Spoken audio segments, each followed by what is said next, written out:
To support spiritual growth and planetary survival, Rabbi Gabriel Cousens, MD, and Reverend Michael Beckwith, PhD, co-hosted the Juice Fast for Peace at Reverend Beckwith's Agape International Spiritual Center in Culver City, California, USA during the first week of March 2009.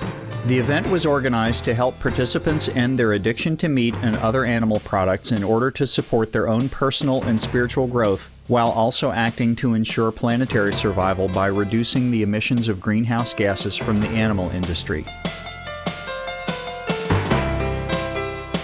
On March 7, 2009, Supreme Master Ching Hai accepted the invitation to attend via video conference to answer the participants' questions and concerns about the damaging impact the meat diet has on the environment and human health. Born from a deep concern for the future of the planet, Dr. Cousens, a vegan, began his Juice Fast for Peace series partnering with Reverend Beckwith in Culver City, with plans to offer them across the United States and the world to help people end their addiction to meat. According to Dr. Cousens, by consuming green juices during the fast, people lose the cellular memory of addictive flesh foods, dairy and eggs, thus making it easier to transition to a plant-based diet. He is both a general medical practitioner and a psychiatrist who developed early in his career a fascination for understanding how the mind affects the body and how the body and the food we feed it affects the mind. He was the chief mental health consultant for the Sonoma County Head Start in California and a consultant on the California State Department of Health. He is a holistic medical doctor who incorporates homeopathy, live food nutrition, Ayurveda, naturopathy, acupuncture as part of his healing modality. Another core aspect of his approach to wellness and healing is a recognition that our purpose in life is to awaken to the divine. For the next several decades, he devoted his research to finding out how all body types could create a healthy balance and obtain all proper nutrition on a living foods diet. He has authored many books summarizing his findings over the years, such as Depression Free for Life and There is a Cure for Diabetes.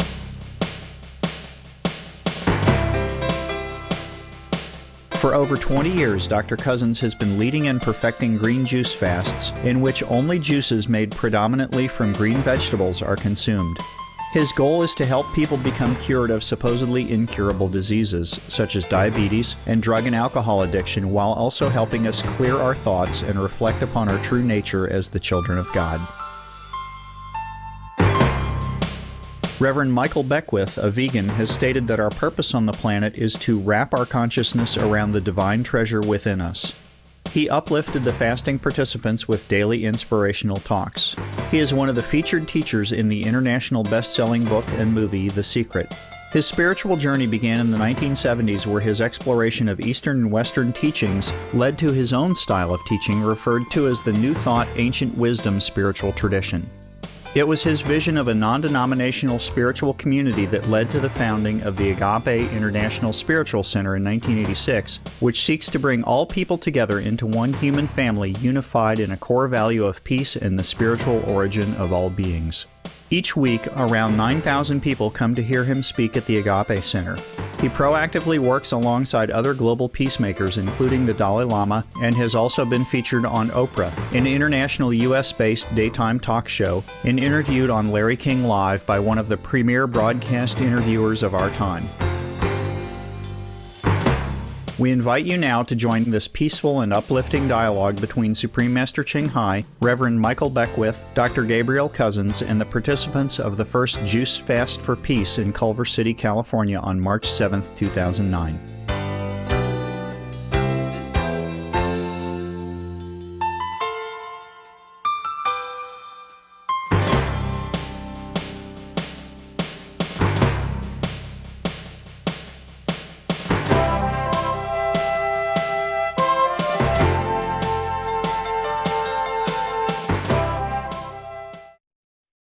And just to tell the group a little bit about Supreme Master Ching Hai, she's really one of the leading humanitarians in the world today, perhaps even in this 21st century. She contributes over $1 million a year of her own money to support all the disaster issues around the world. She received the Guzi Prize in 2006, which is the equivalent of an Asian Nobel Peace Prize. In her own work, She doesn't take donations, and she only asks people to do their work. And that's the real donation. She is, and probably will become best known as a person who perhaps will be saving the planet from global warming by helping people go vegan. And that's really why we're connecting, because we are now doing, and this is Rabbi Gabriel Cousin sitting here with Reverend Michael Beckwith, doing the kickoff fast, the green juice fast, for the healing of the planet. So how does fasting connect with the healing of the planet? Is we find that when people are fasting, after about 6 or 7 days, they lose their cellular memory for meat, fish, chicken, and dairy. Dairy is one of the hardest because it has casomorphines, which are 1/10 as strong as morphine. So these are really addictions. And the research shows that it takes a little bit of time to lose that cellular memory. The real research, this isn't a metaphor, the epigenetic DNA memory is something that actually goes away when you remove yourself from the presence of these foods, meat, fish, chicken, and dairy. So we see that the most important thing in the world today, in terms of global warming, is to go plant source only. There seems to be a significant amount of misinformation about that. It has to do with carbon dioxide in the air.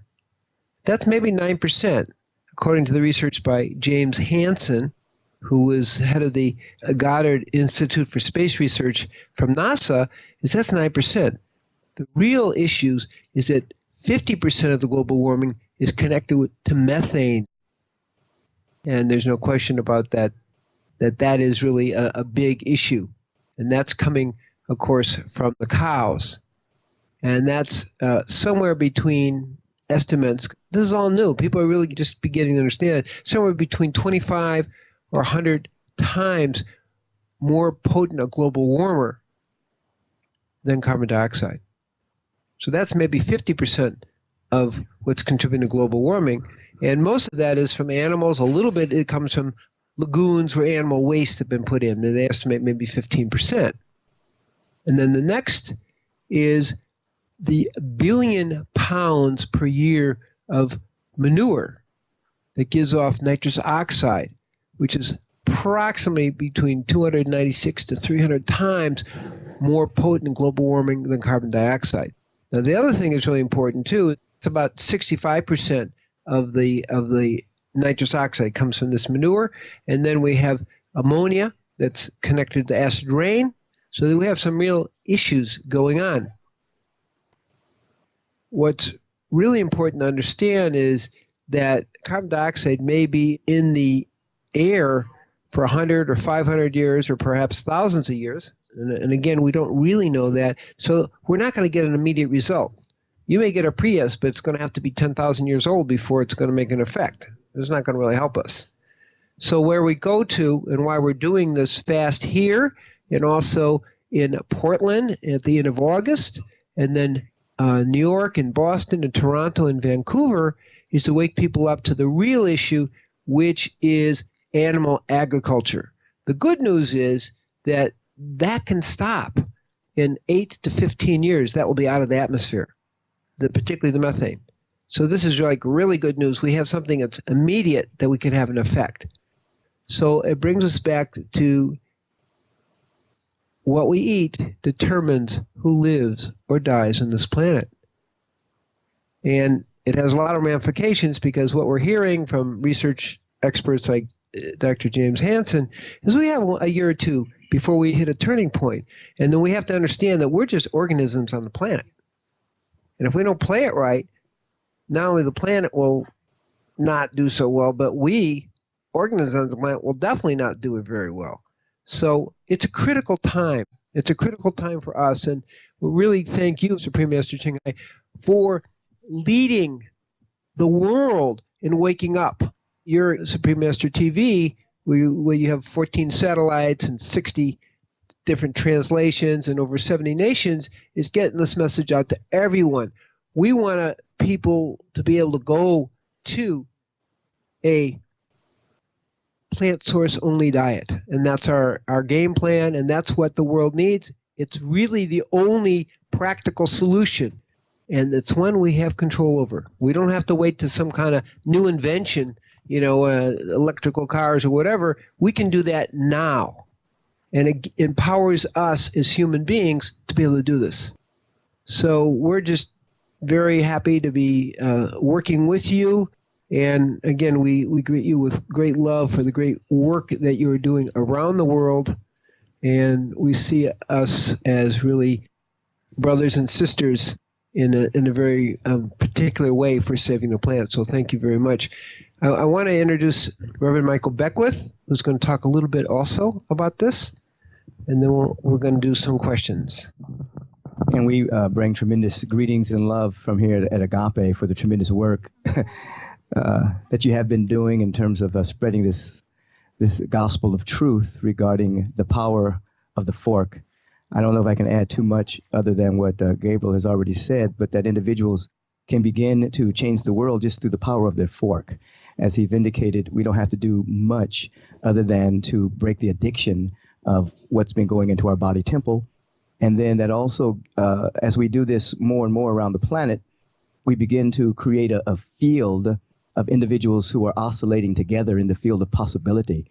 So as we're cleansing the body temple, then of course the mental body becomes clean again, and then we have greater access to our spiritual dimension, which allows for unexpected surprises to take place when all seems not.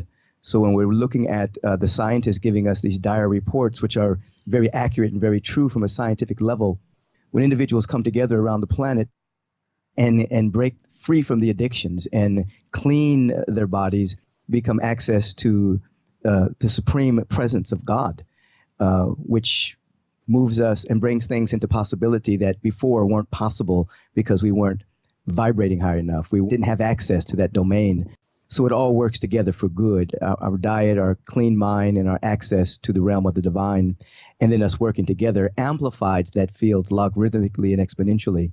And so even though there's a small group of people here, it has a big effect on this city. And of course, the small groups around the world then have a big effect on the planet. So we're just very privileged and honored to be in this number together, the Tree of Life, Agape, you and people around the world taking a stand for love for our planet and for each other. And we welcome you into this space. Amen. We really want to honor the people who have done this fasting because you are heroes. So let's give a yes for everybody here. And by the time the next year or two is up, we want to have millions of heroes out there. And every person plays an important role in being that. Good. Are there any questions you have for us before we ask you questions? Yeah. I want to ask if everybody is hungry. Well, not really. We're hungry for God. Oh, good. That's good. Because when I fast, like what you are doing right now, alone, I did feel hungry sometimes. Because I'm too near other humans, and the smell of cooking and all that is very tempting. But if you are alone and you have a supportive group like that, you are lucky. And you feeling good? Yes. Uh-huh. You feel more elevated and lighter after a week of juice, right? Yes. Yes. Very good. So you're having a drinking party, huh? Vegan drinking party, right. Remember that one. That's good. Talking about spiritual group. So what we're moving towards is not so much green technology, but a greener diet. That's really what we're moving towards. The fast just sets people in the position to go towards a greener diet immediately. Mm-hmm. Yes, I'm so happy that you are doing your drinking party.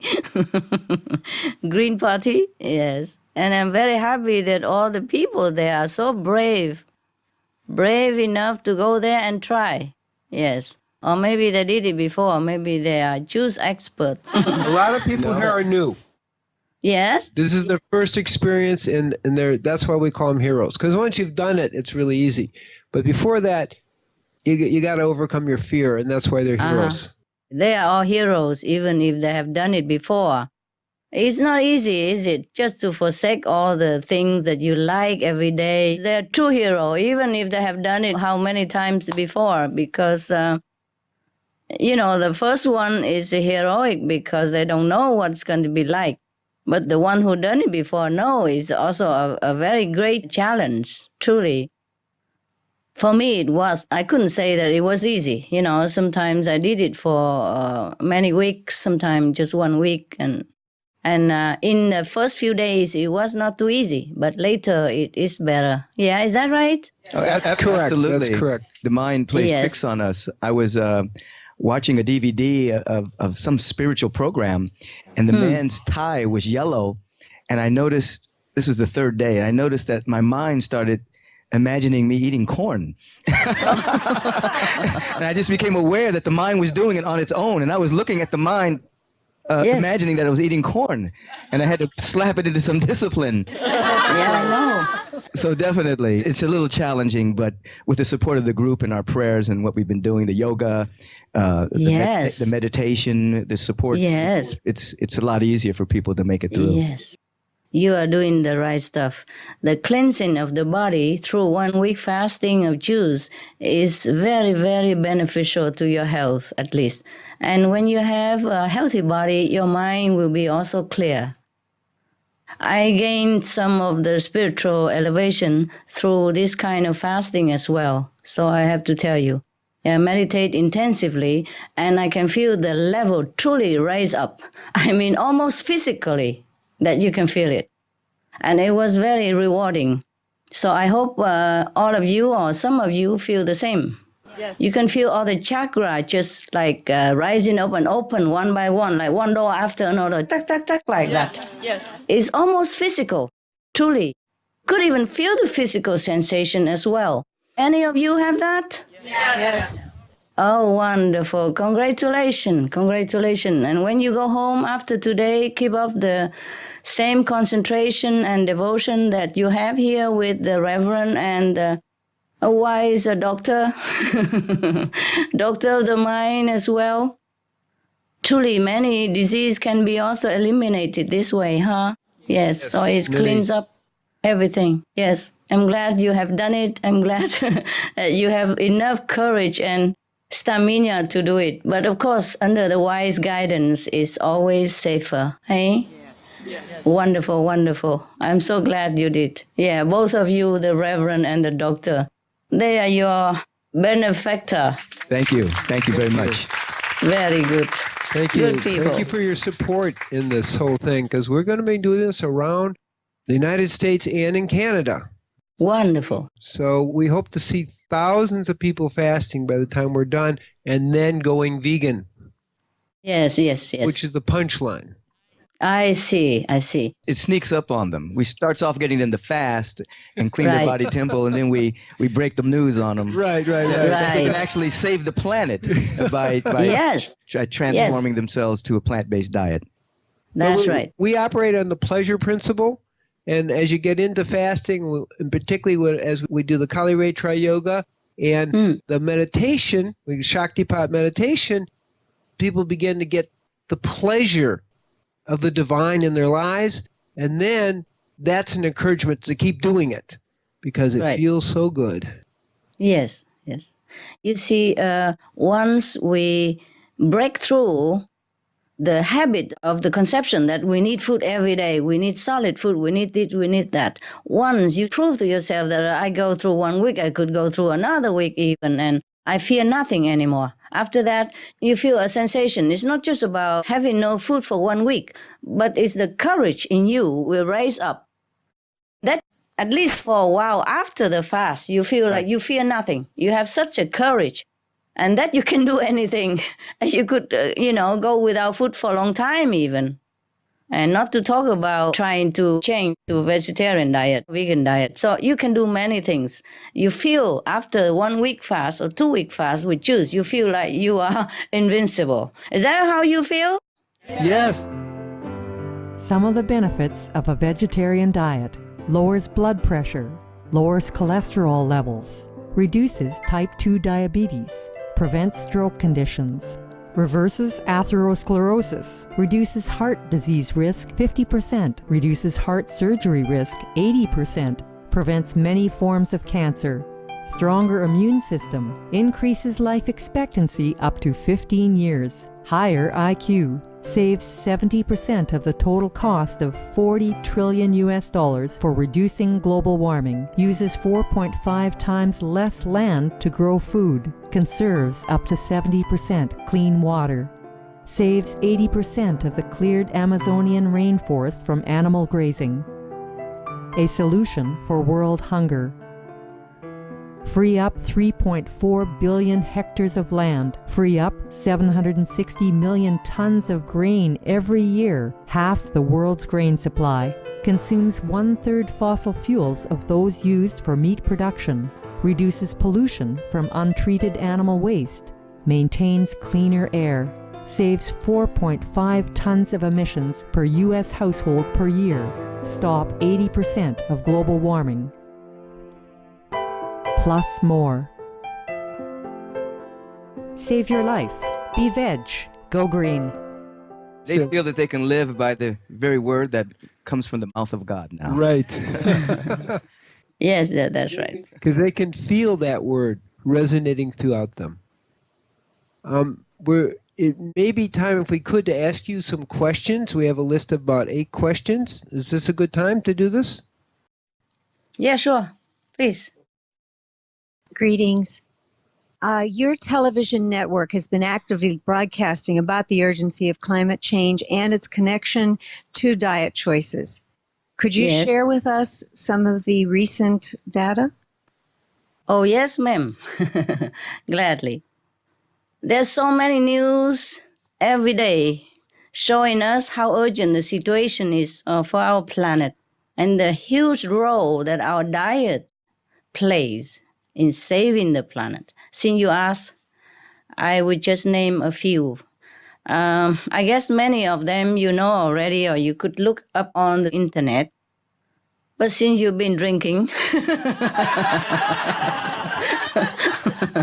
I did the looking for you. Now, in September 2008, Dr. Rajendra Pachauri, head of the Intergovernmental Panel on Climate Change, he's the one who got Nobel Peace Prize together with Vice President Al Gore and others. He stated that scientists had called to tell him that the emissions from livestock were much higher than previously estimated. You see, before they said it was 18% in the Livestock Long Shadow Report, 2006. But now the emissions from animal farming are actually higher than that. As far as how much higher, they are not still very sure. But Dr. Colin Campbell, the bestseller of nutritional biochemist book, he said that his colleagues at the World Bank found that 50% plus of total greenhouse gas emissions right now are coming from livestock raising. And that is not even the sure percentage yet, you see? And Dr. Campbell revealed that this information is not yet the highest that they have estimated, that they have researched. They think would be more, okay? And he has revealed this information to us in an interview with the Supreme Master Television.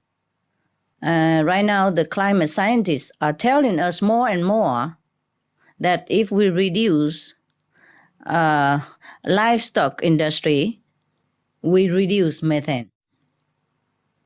And that is the most immediate way to cool the planet, because CO2 from fossil fuel may take tens of thousands of years, you see, to leave the atmosphere and cool the planet, according to the research. But methane is 23 times more potent, hotter than CO2.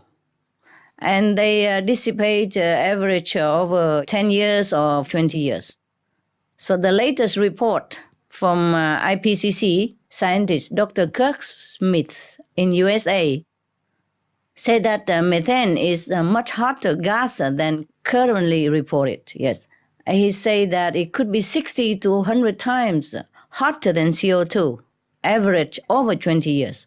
So methane goes out in the atmosphere in 9 to 15 years, disappear, compared to up to thousands of years for CO2.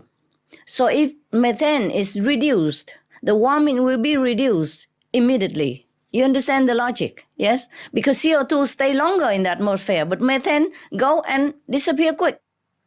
So the way we reduce the methane is by reducing animal agriculture. If we ban meat, ban livestock raising, then the methane gas will be cut, for up to date, at least 50%. Can you imagine? It's a very big chunk. And then the planet will be cool immediately. Compared to CO2, it takes 10,000 of years to cool off. Right now, the most problem gas that hit the planet is methane. You see, because it's a lot of them. According to the scientists, it's already 50%. That they say more than 50% even, you see? So if we stop methane, meaning stop the animal rising, then we stop 50%. They say just 50%, at least 50%, you see? And now if we change into a vegetarian organic farming, then that practice alone will cut 40% of CO2 as well out of the atmosphere. So you see, we're gaining. Not only we cut 50% of methane gas, and by doing organic farming, we cut another 40% of CO2 in the atmosphere. See, we gain all the time.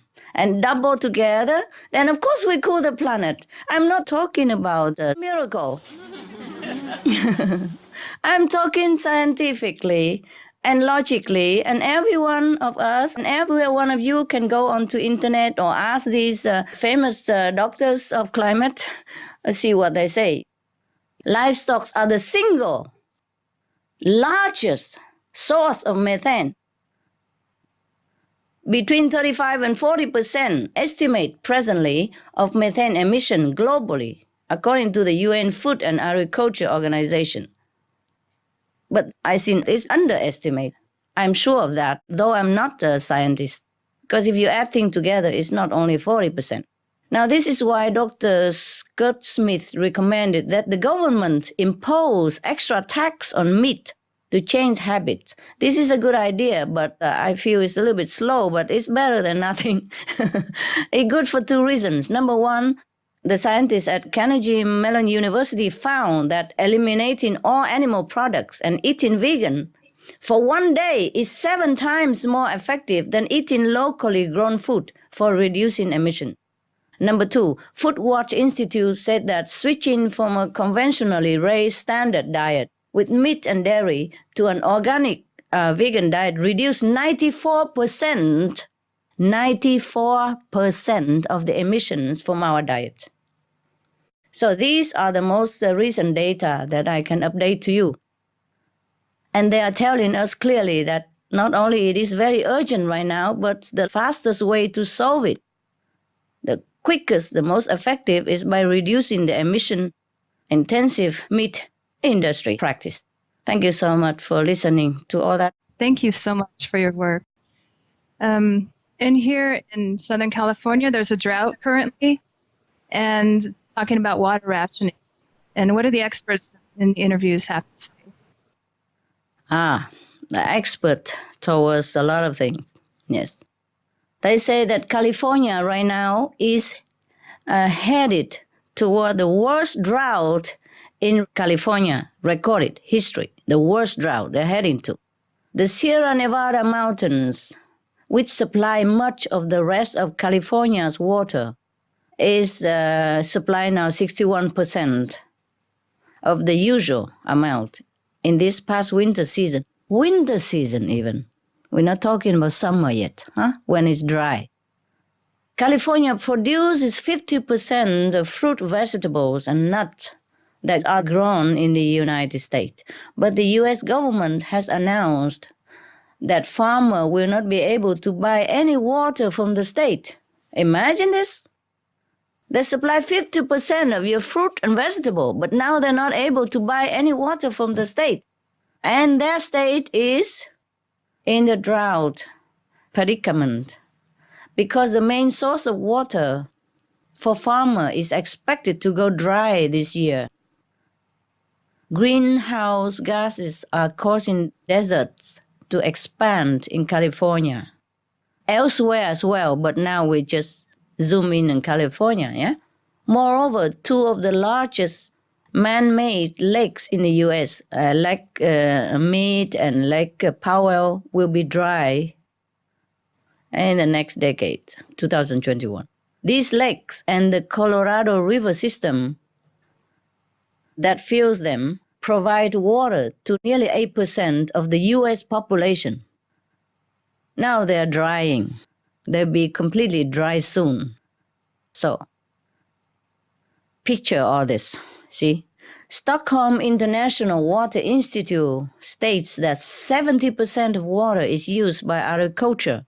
Of that amount, a lot of it is going into planting corn and soy, and that is to feed animals, not humans.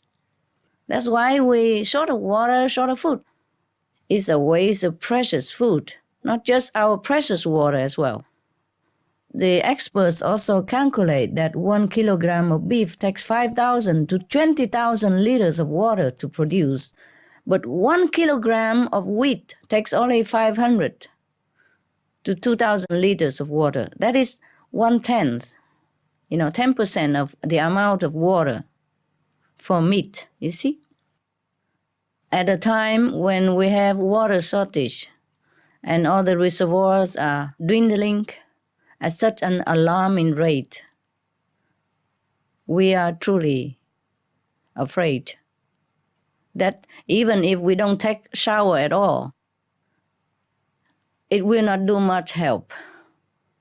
Because all the human uses and everything come together is only 30% of water around the world. Everything else mostly used for meat industry, 70% of it. You see that? So even if you and I go ascetic, we don't even wash clothes. We go like the Himalaya yogis, the one who doesn't wear clothes, and we don't wash ourselves. We put ash on our body forever. It won't help the planet.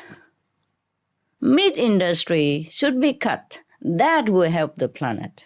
That will help to reserve our water, to refuel our lakes and our river again. That is physically and scientifically speaking. I'm not talking about the merit, the bad karmic contribution that we are doing to ourselves by harming others and torturing animals and killing them just to save our stomach. Okay?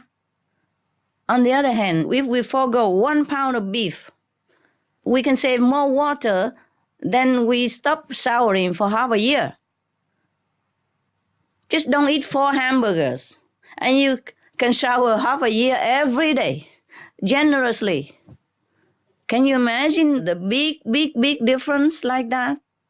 So if we really want to save the water for the world to be able to use for our daily necessity, not to talk about future generations, then we have to change to a vegetarian diet, animal-free diet.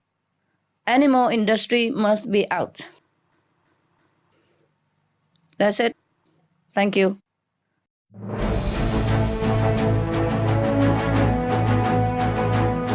European Parliament supports reducing meat to lower greenhouse gases.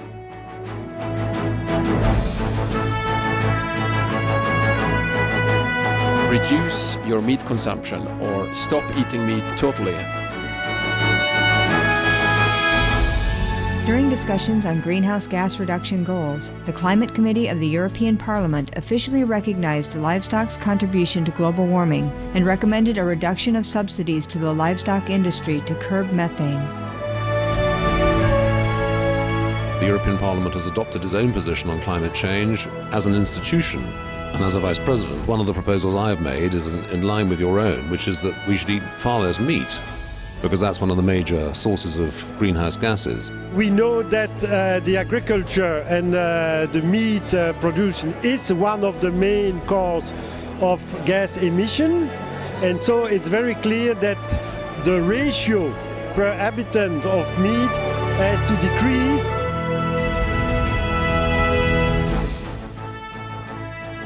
My name is Jens Holm. I'm a member of the European Parliament. Please, be veg, go green, save the planet.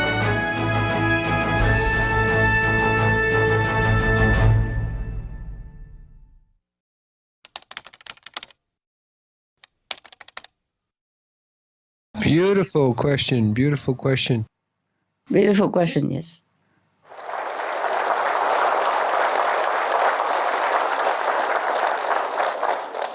Thank you very much for spreading this message, by the way. So many people live in ignorance that this is all they need is just be enlightened by the information. So my question is that daily we hear reports about the polar ice sheets melting, Yes. and predictions about the rise of the sea levels. Since we live near the ocean, what measures should we be taking to protect LA like Holland and other countries are doing? Good question, madam. Good. You've been choosing very well. Yeah, intelligent people. It is true that the statistic of the ice melt keep changing because they are being updated all the time. The reason is that they are unpredictable. You see, if the sea water is warmer, then the ice will be melted quicker. And once the ice melted, there's no reflection of the heat back into the space. Therefore, the heat will melt the ice as well and warm the water further. And both will help each other to melt more ice and heat up more the planet. So if you just calculate by, yesterday the ice sheets melt 1 meter, so today, another day, it will melt 1 more meter, and tomorrow will melt another, so it's only 3 meters in 3 days. That is incorrect. Because the water is warming, and then the ice will melt by that. And the ice melt more, we have more heat. And more heat, more ice melt, more warm water, more ice melt. You see the devil cycle. That's why the scientists could not predict it very well before, but they are very vigilant right now. They're keeping a good eyes on the situation. It's just that we don't do things fast enough. It's not just keeping an eyes on it. We have to do something. When we know the situation and we know the solution, we have to try quick. I wish we have the planet no matter what. I wish you live the way you live. I do not want just a small personal interference into your way of life. You all have free will and you have God inside. I have not much to say. Just if we know a solution, we just do it. If we love our planet, if we love ourselves and our children, any sacrifice we would do. Sometimes we say, I would lay down my life for you. I love you so much. Parents, they love their children so much. Sometimes they sacrifice everything. They work hard. Yes, they sleep less. They wake up early. They go to bed late and they work sometimes 18, 20 hours just to protect the children. Why cannot just forsake a piece of meat? Yes, just to keep the home for them. The planet is our home. And the children, where would they go? It's not just about going. It's just sometimes the suffering is so intense and so prolonged that we don't wish that on our, harmless, helpless little children for the future. I don't have any children to talk of, but even your children is like my children. They are helpless. They need protection. The way we are polluting our planet right now is no good for us, for our children at all. So love should be translated into action. Even any sacrifice we do it, but it wasn't much of sacrifice because meat is not good for us in any case. If we eat meat and all that, it will be harmful to our health. So might as well leave it all together and we could save the planet that way. All evidence point out that meat is the number one cause of our planetary problem. As a rabbi, we know that in Genesis 1:29, it says one should eat basically a live food vegan diet. Right. That's what the Torah tells us.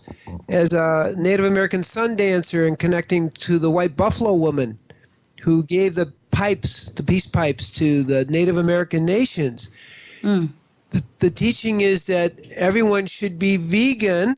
And as a yogi for 36 years, we always were taught ahimsa. And now maybe we're going to listen to the divine advice, which is very good. But this is a hard way to do it. Yes. So, but you see, we need all this scientific evidence to tell people also. So we have to refer to United Nations and scientists, experts, etc. Because people have to be appeal in their intelligence. The soul understands everything. I'm sure all of them who sit there, or everybody in the world, their souls know what is good. It's just their mind, their intellectual, has to be satisfied. That's why we talk about scientific evidence. Like before, the United Nations predicted that, 1 meter sea level rise would be very catastrophic already and causing a lot of people to lose their homes. But just last month, scientists have learned that Greenland and Western Antarctica and Eastern Antarctica are all melting now, which had not been, factor updated before.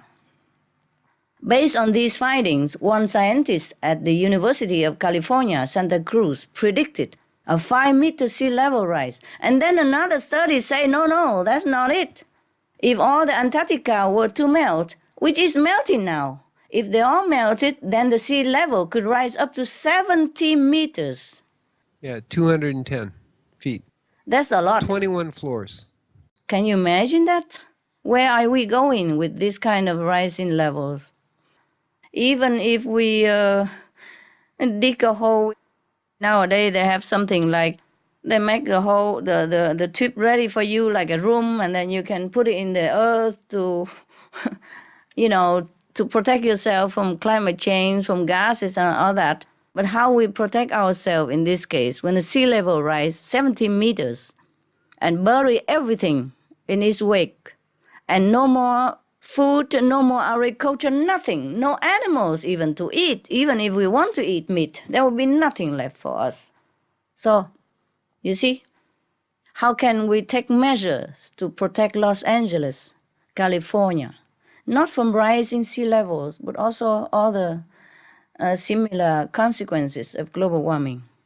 See, when the sea level rises, there will be more mosquitoes and diseases. Oh, not to talk about, we all die anyway.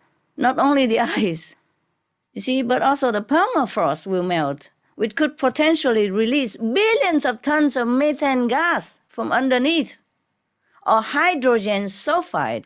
We can die by inhaling just 1 second. So there's no way we can run away from this, except we turn to virtuous way of life. Then we are connected with heaven, because heaven is virtuous and love and blessing. If we're connected with that, then we are one with that.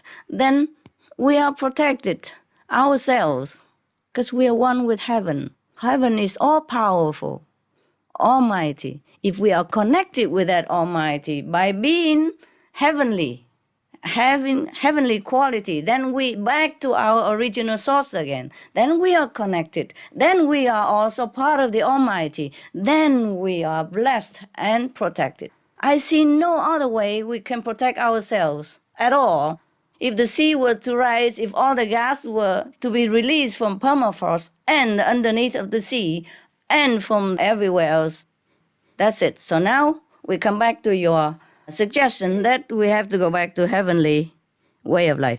The heavenly way of life, that's exactly right. That's what fasting introduces you, because the voice of God does come through you when you fast. It comes to you regularly. But I mean, from people who are fasting, it starts to happen. We open up to the voice of God. We eat the voice of God into our existence. That's what we're feasting on. So it's good. And thank you for being here with us today. Many philosophers and spiritual teachers often talk about this particular time that we're going through as a challenging transition for humanity.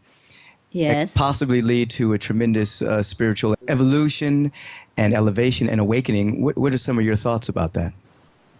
Yes, sir. Well, I'm sure you know it yourself. You just want to ask for your audience. And It's good to get your opinion. you see, we are in a very dangerous situation right now. But I'm glad to tell you we have reached the critical mass. Can you believe? According to my inner knowledge, the critical mass has been reached. The critical mass of the numbers of vegetarian people. Okay? It's just now we're waiting for the mind of humans to be more pliant, to be more in tune with the critical mass. For your audience, I'm saying the critical mass that you say means if a certain numbers of people be like in one-minded group, like being vegetarian, if the certain number is reached, then that number will influence the whole planet in time and make everybody become vegetarian or vegan. You understand, right? Right. That is a critical mass. And we have been trying, and with many other groups, and with you, and with Dr. Gabriel, and the Reverend who sit there, we have reached the critical mass just a few days ago. And it's just my inner knowledge. And now we're waiting for that to work. But meanwhile, we're still working. Continue whatever we can, from television to flyer and vegetarian restaurants, vegan seminar and free cooking class, etc., etc. We often say the human mind is like a monkey mind. I wish that our minds are really like monkey minds. Because if our mind were the monkey minds, or likewise, then everybody would have become vegetarian long ago. Yes. You see, they experiment with a monkey, like if they teach some certain numbers of monkey to drink from glasses, then other monkey elsewhere have not been in contact with human and not having contact with that monkey who drinks, still, they could use the glass to drink also. So that's why the critical mass of the monkey have influenced other monkeys' mind by inner connection, telepathic connection. But our mind, unfortunately, is not like a monkey mind. I wish it were.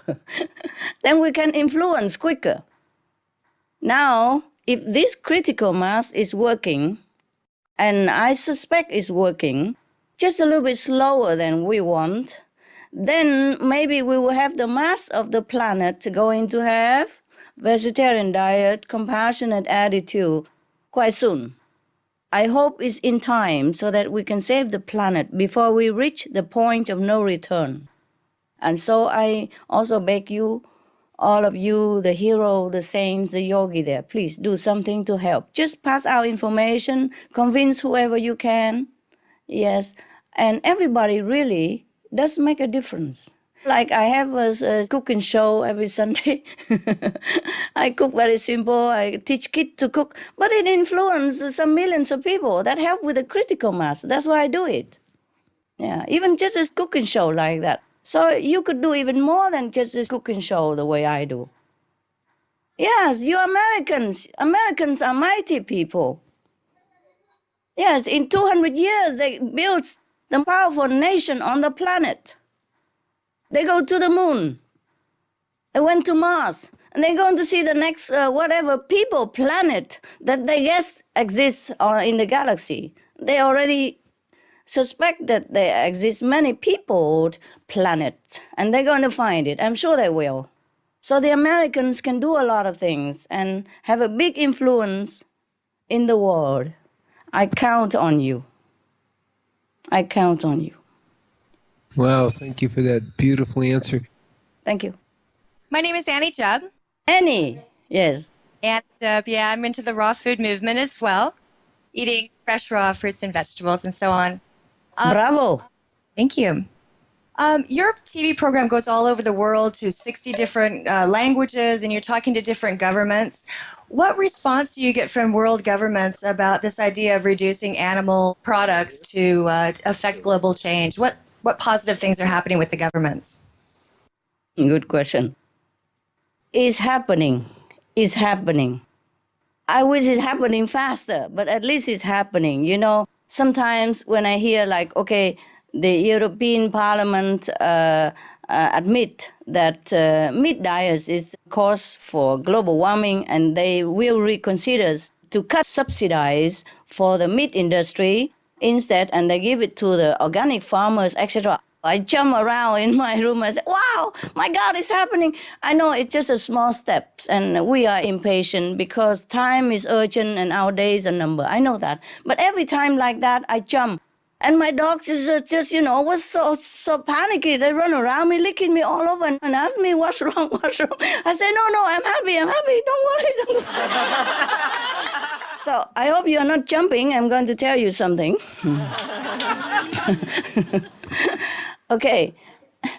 Though it's not going as quickly as I would like, but look like the critical mass is doing something, you see? Because there is progress being made. Some courageous, brave, heroic leaders are helping to make the change, which is very touching and inspiring. Sometimes I cry, you know? Like in Formosa, the president, for example, announced that eating more vegetables and less meat is one of the most important lifestyle changes people can make to lower emission. A president to say that, for him, is a lot. For us, maybe it's no problem. You go to see Dr. Cousins. He say that every day. You go to the church and the reverend tell you that all the time.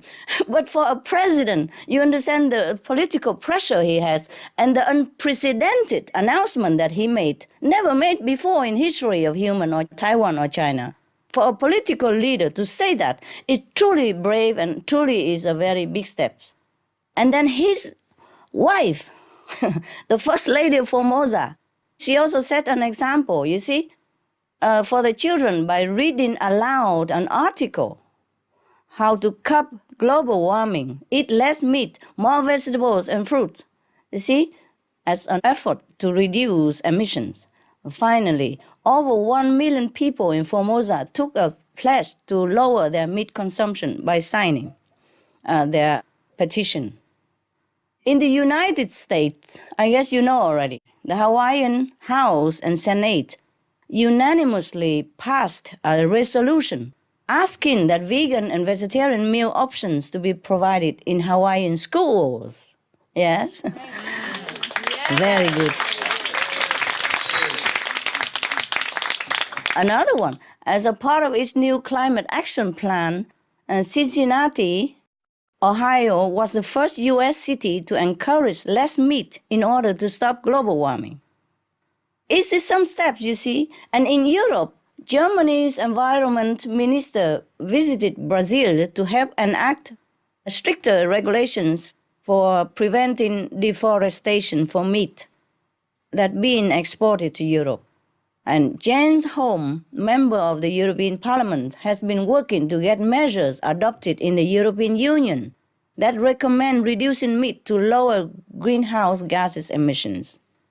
Our group also made contact with governments in as many countries as possible to let them know of the planetary benefit of vegan diet. We encourage anyone who feels this same way to also reach out themselves and contact as many people as possible, including governmental representatives. And of course, we continue to make efforts through Supreme Master Television and other activities, like Loving Hood Vegan Restaurant, flyer distributing, information disseminating. We have many vegan restaurants now in different cities to provide delicious vegan meals, and it would be a trend one day, see? People should go there and they should have direct experience of how easy it is to be vegan and how tasty it is, the meatless food. We also encourage more government action by recognizing the governments that do promote the benefits of the vegetarian diet. Recognizing this also helps the planet immensely. That's all we can do. Maybe could do more, but if you have any better idea, you would tell me what else to do. Well, thank you for sharing the good news. We appreciate it. Good news, eh? Yeah, yes. Yeah. Yesterday, Just some hours before this conference with you, I had an honor to be a guest at the Mexico SOS conference. And we had a video recorded support from the senator from the Philippines, from the legislator Taiwan, and from the vice president of the European Parliament. Vice president of European Parliament. He recorded a message to support us. Can you imagine? That's a big step, no?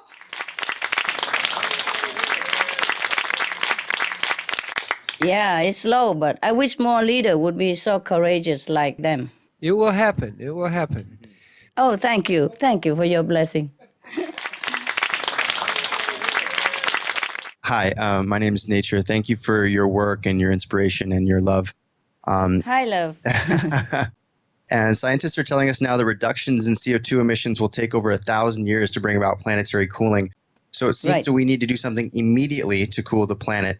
On Supermaster Television, you have reported that Prince Charles has called for an immediate halt to rainforest destruction, and that NASA and climatologist Jim Hansen has urged for the reduction of carbon soot, black carbon. Right. Other IPCC scientists you have interviewed, such as Dr. Kirk Smith, have said reducing methane by going vegan is the fastest way to halt global warming. Can you help us to understand how each of these approaches slows global warming, and how you think reducing animal products compares to halting rainforest destruction and halting carbon soot? Okay, my love.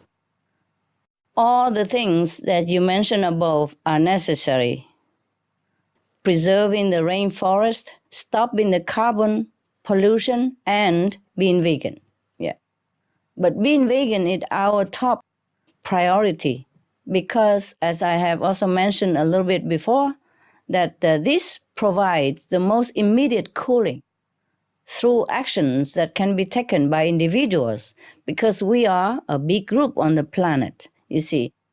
Carbon removal is also good and acts fairly quickly, but being veg is something that every single person in the world can do and immediately. Whereas changing carbon technologies will simply take much longer and we don't have time. In an interview with Supreme Master Television, Dr. Hansen indicated his agreement with this concept, saying, we would also reduce the carbon dioxide somewhat by means of going back to more natural vegetarian type of diet, as opposed to having meat diets. So that is the biggest single thing in terms of our personal lifestyle we could change in order to help solve the climate problem. Just leave one piece of meat and we have everything else as it is right now, and more later on, as the forest will regain its strength and grow back to lushful situation again, and then attract more rain and protect the soil and cool the planet. As I said already, CO2 will linger too long, up to 10,000 years in the atmosphere, but methane dissipate quickly. And the most factor that contribute to our global warming right now is methane. And methane come from livestock rising. Do you see my logic? Yes? Okay, good. So if we cut the methane, the planet cool down quick. If we cut CO2 and still keep the methane, then it doesn't help much.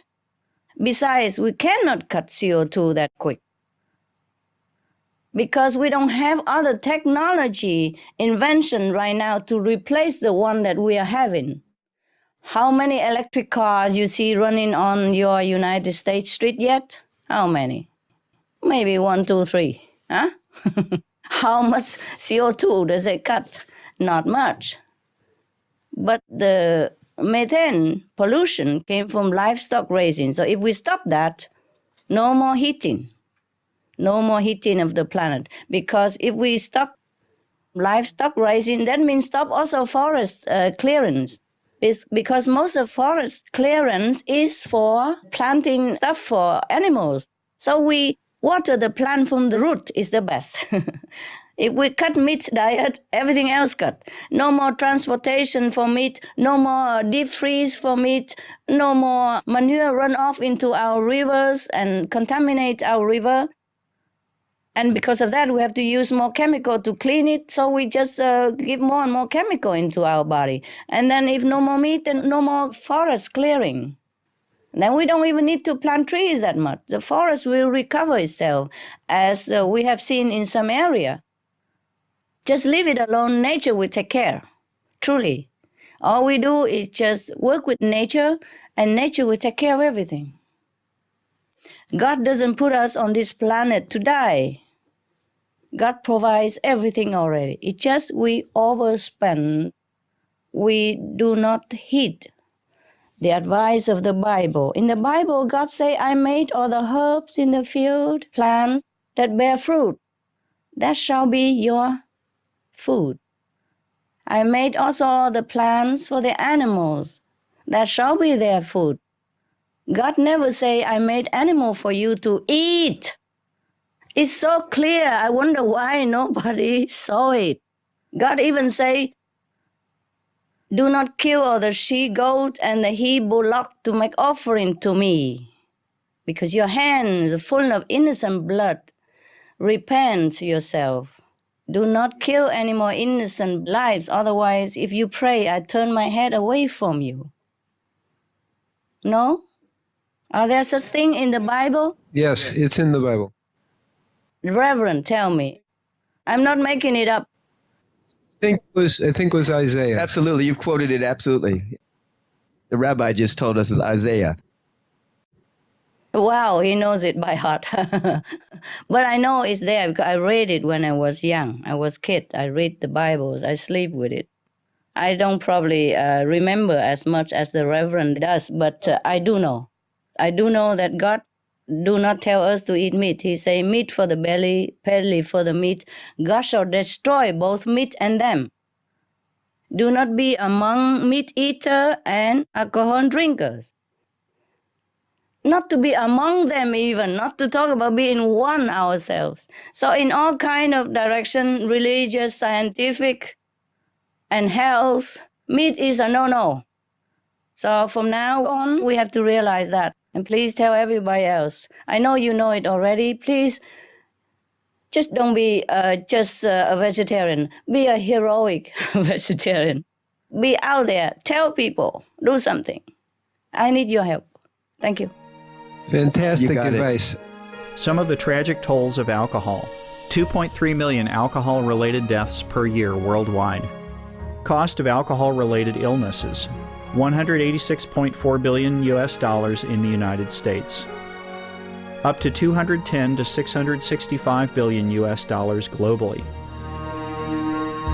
Disease. Higher amounts of alcohol increase the cancer risk.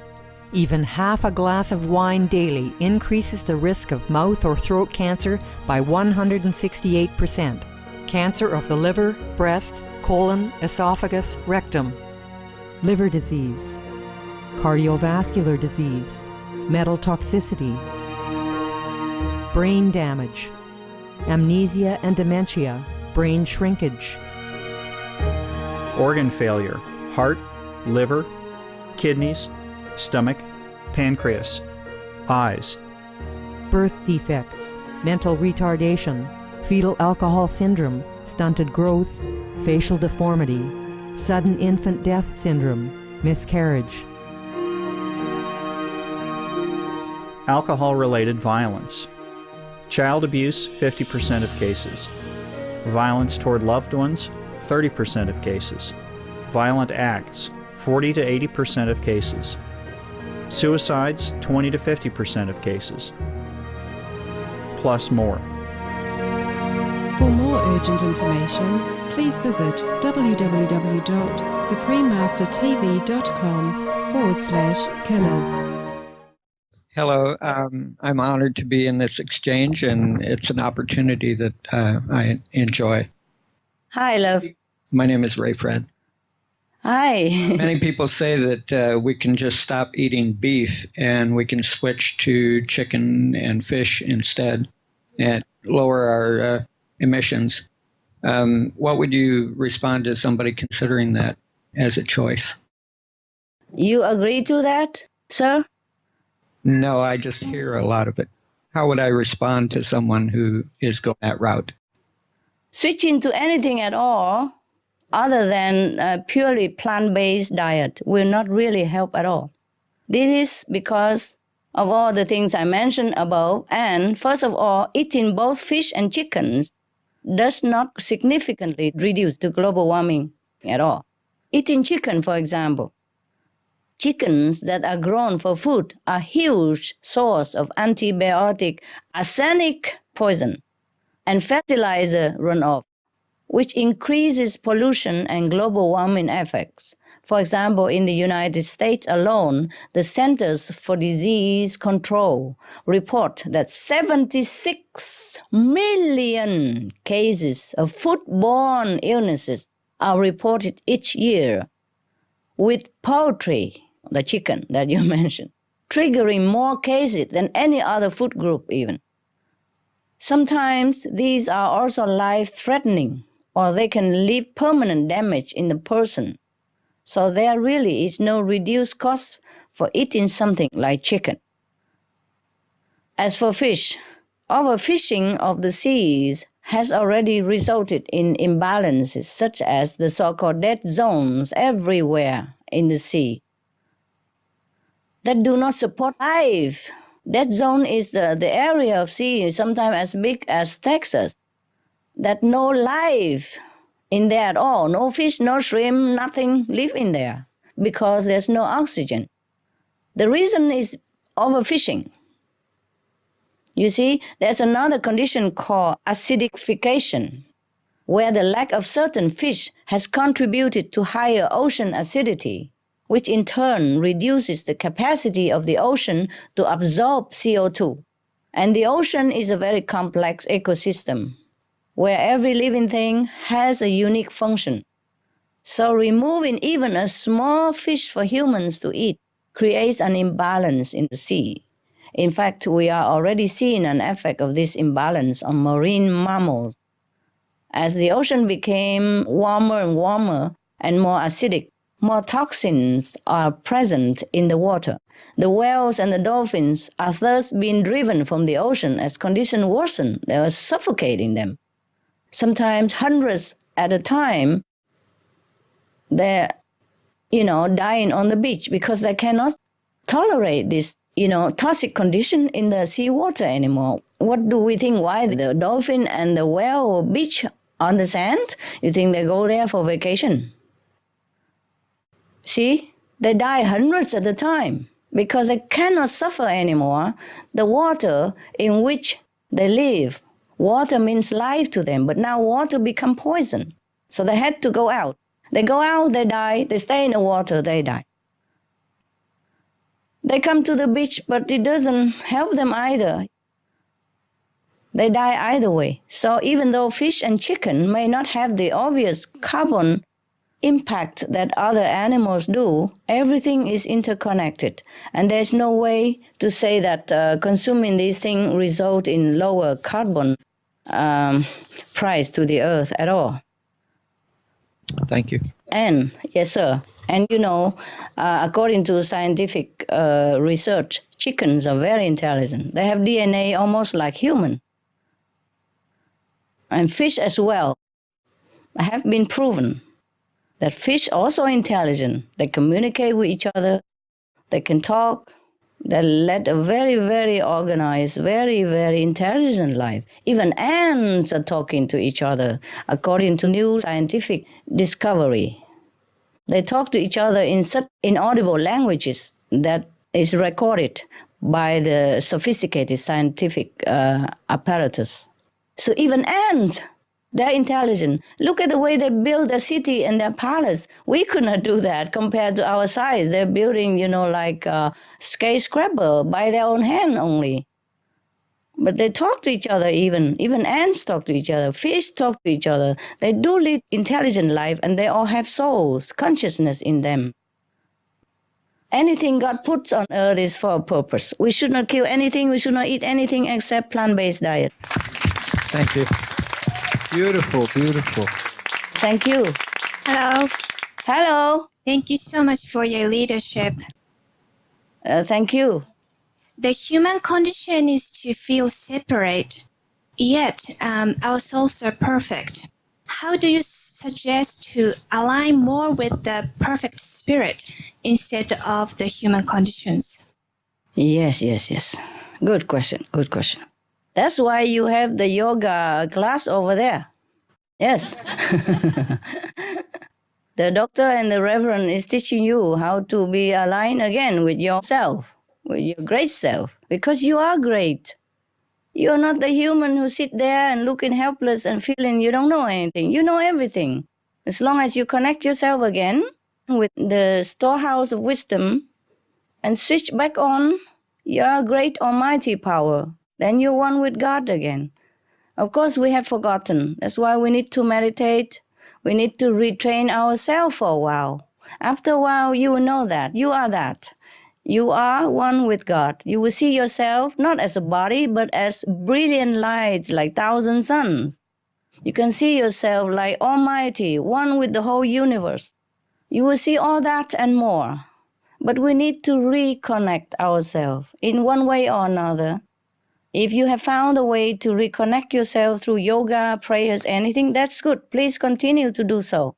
Everything will help you along the way to rediscover your great self. You are truly great, and I'm not telling you this to make you happy. I'm telling you this because I know it. I know it like I know my nose here. Now, we can feel connected, at least in the beginner step. We have to remember what this heavenly quality is like.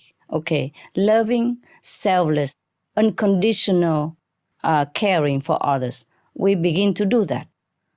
Unconditional love, caring, begin on our table, on our plate. Love in action, okay? We don't kill others because they all love to live. We don't kill others, especially now, even because we want to save a place for our children. If we love our children, that's the way we do. Even if we lay down our lives for them, it's worth it. Not to talk about just lay down that piece of meat, which is poisonous anyway. We should not kill animal for food because that's not the way intended by heaven. So let's begin from that. See, we live a heavenly quality life, then we are one with heaven. Very simple. Every time you do something, you start thinking, would a heavenly being do this? Yes? How would Jesus do this in my situation? How would Buddha do this in my situation? How would the Prophet Muhammad decide this moment, this action? How would heavenly being look down upon and approve my action? And every day, everything you do, if you feel doubt, you ask yourself that question. Remind yourself always of the heavenly quality. That's how you connect with heaven first. And then if you want to go more further, then you seek a guidance of a meditation expert. And you go deeper inside your great self and know more and more each day. And then from that inner knowledge, you translate into outward action. And then you will be a walking God, a breathing angel, a physical blessing to this planet. There's no separation. We're all connected even to mosquitoes and ants. So only God knows who is truly bad, who is truly good, and who's really our enemies and who's really not. If we don't know yet, then we aspire to know. First, we have to live the life of heaven. That is, live and let live, love and forgive. Very simple. We are all connected. Okay, you will feel that. You will know that in time, or you already know it, or you know half of it, you know some of it. You will know more as you meditate more and seek deeper the true answer within yourself. Everything you have inside you. I'm only talking scientifically, physically, but you are the one who knows everything. You have all the knowledge inside, imprinted in your DNA, in your being. in your soul. You know everything. You are part of God. You are children of God. Jesus told you that. Would he lie to us? Huh? And Buddha said, you are the future Buddha. Would he lie to us? No. Why would he? Okay. If you are children of God, then you must know you are at least similar to God. Think about that. You are great. If you're not God, at least you're children of God. If you're children of the king, then you're prince and princess. Do you understand the greatness of your being? You are children of God. Please act like one. Thank you so much. You are kind. Thank you very much for your beautiful sharing. Thank you very much for your beautiful sharing. You inspired me. Thank you. Thank you. Thank you. And may we all be successful in helping the world wake up to a vegan way of life and bringing in the messianic time rather than a messy time. See, the Reverend and you tell them that every day already. It's good to have a third opinion. It's true. It's true. They can hear it in another way. It's true, yes. It's the same soup with just a different spoon, hey? Right. I'm glad that you are so kind and so graceful, you know. But you remember, there's so many people around the world listening to this dialogue and feeling the vibration of all of these wonderful heroes sitting in this room. And so it's not just the people in the room. It's the people all that you've connected us by satellite to millions of people, and they're going to feel the same love and the same commitment and the same heroic endeavor to be transformed by the renewing of their mind and their commitment to be better. All of that is happening in this small tent, so we appreciate you giving yourself for this.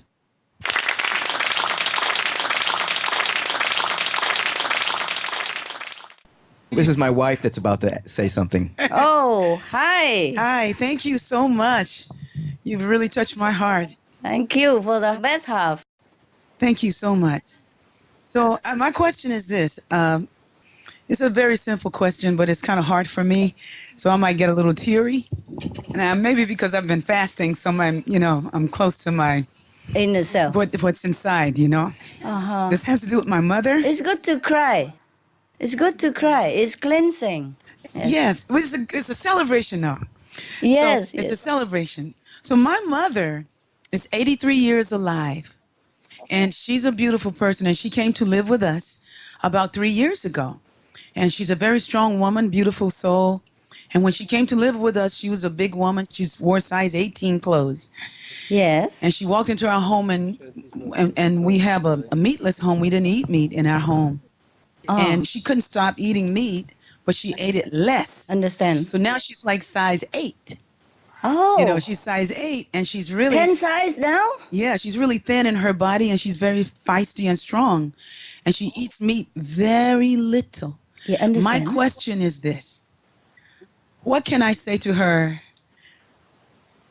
Because we've had a lot of conversations about not killing the animals, about understand the result of our lifestyle and its impact on the planet. What do you say to an older person who's been around a long time and who believes that they need just a little meat every now and then just to keep their protein thing together? You know, she's been living a long time, and so she considers, and she says, I just want it every now and then, just a little bit. And I'm thinking like, no, and I don't want to be disrespectful. She loves us. She cleans, she irons, she does everything to help us. Yes. What can we say to our families who've been around, who really feel like they need just a little fish, just a little bit of chicken to maintain a certain modicum of health?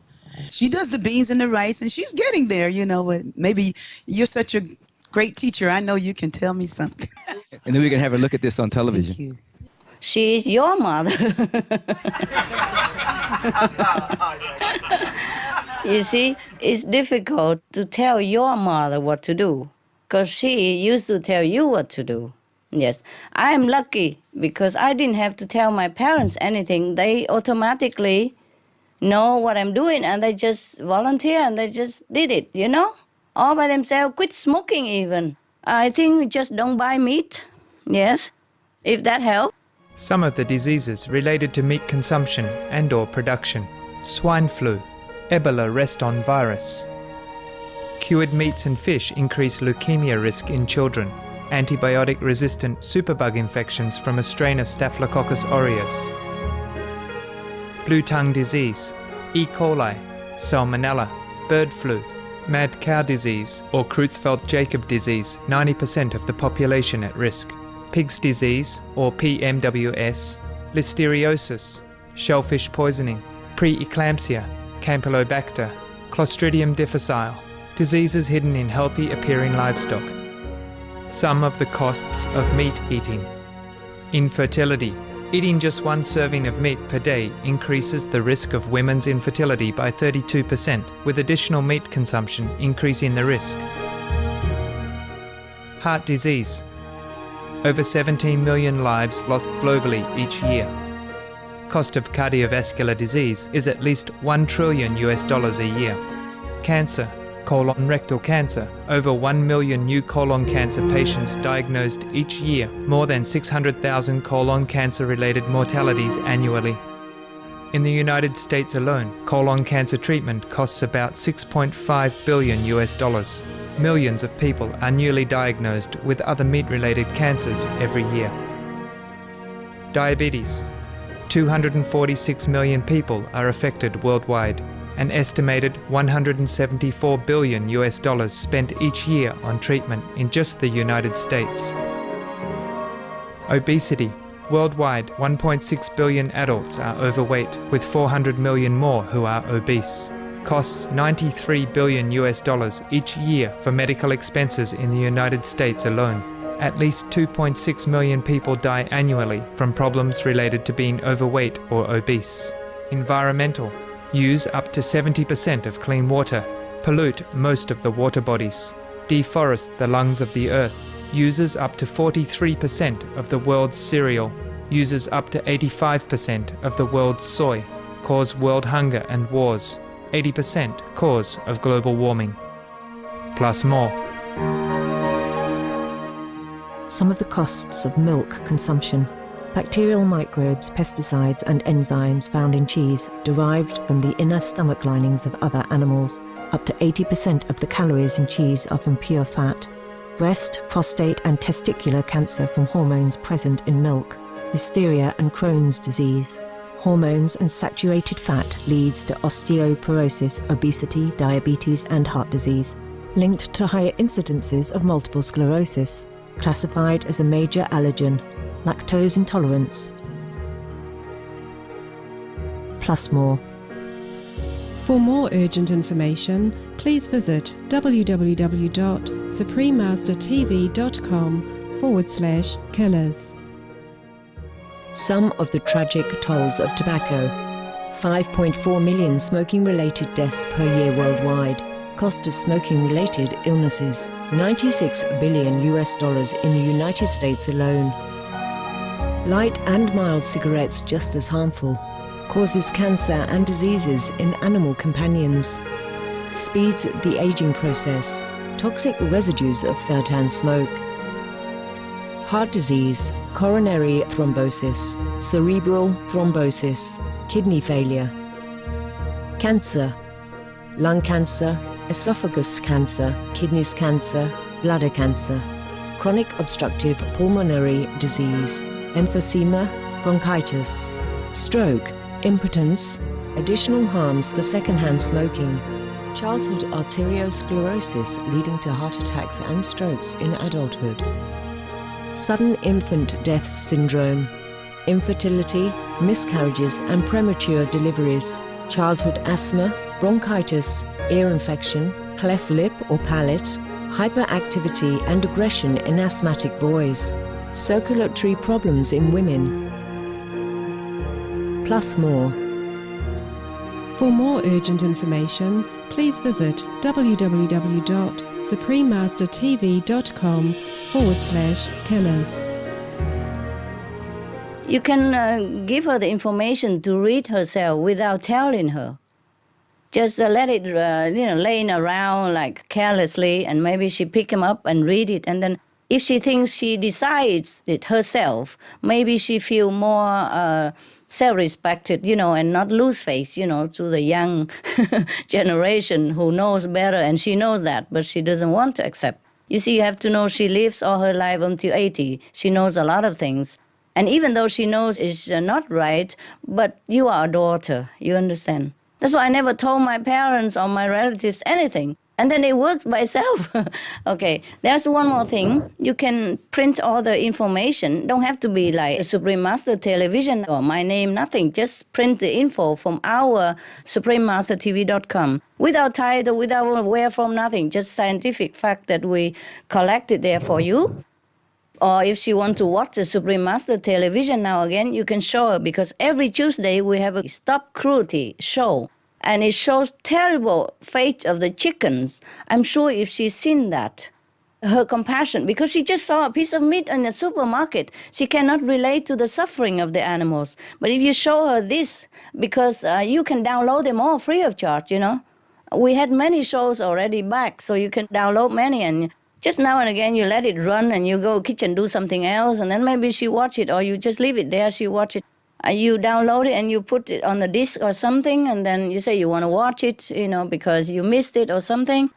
And then all this very cruel, very inhumane treatment to little chicken, they hang them in their wing and they clip their beaks and they're bleeding and they, shaking on the floor and all that, and all the animals as well. It's not just the killing even, it's the cruelty treatment that she will not be able to bear it. And then maybe that will awaken her compassion, her mother instinct, and that probably helps.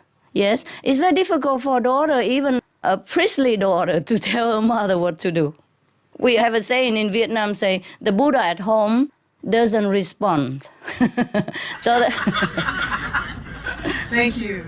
Yeah, so they have to go to the temple to pray to the Buddha there. The same statues, but they go to the temple instead. Yes. I'm glad you and your other best half, looking in the same direction, because it's true love and it's very nourishing and very supporting. Many husband and wife could not even agree on this meat diet stuff, not to talk about the same belief or anything or do in the same direction. Love is looking in the same direction. I'm so glad for you. At least you and your best half is well. And that's very important. You see? Yeah, thank you. Excellent, Thank you. Thank you very much. Thanks God. Thank you. Beautiful.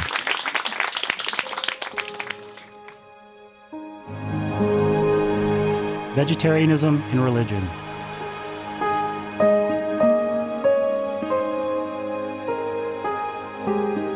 The Baha'i Faith. Regarding the eating of animal flesh and abstinence therefrom, know thou of a certainty that in the beginning of creation God determined the food of every living being, and to eat contrary to that determination is not approved. Selections from the Baha'i writings on some aspects of health and healing. Buddhism. All meats eaten by living beings are of their own relatives. Lankavatara Sutra. Also, after the birth of the baby, care must be exercised not to kill any animal in order to feed the mother with meaty delicacies, and not to assemble many relatives to drink liquor or to eat meat, because at the difficult time of birth, there are innumerable evil demons, monsters, and goblins who want to consume the smelly blood. By ignorantly and adversely resorting to the killing of animals for consumption, they bring down curses upon themselves, which are detrimental to both the mother and the baby. Ksitigarbha Sutra, Chapter 8.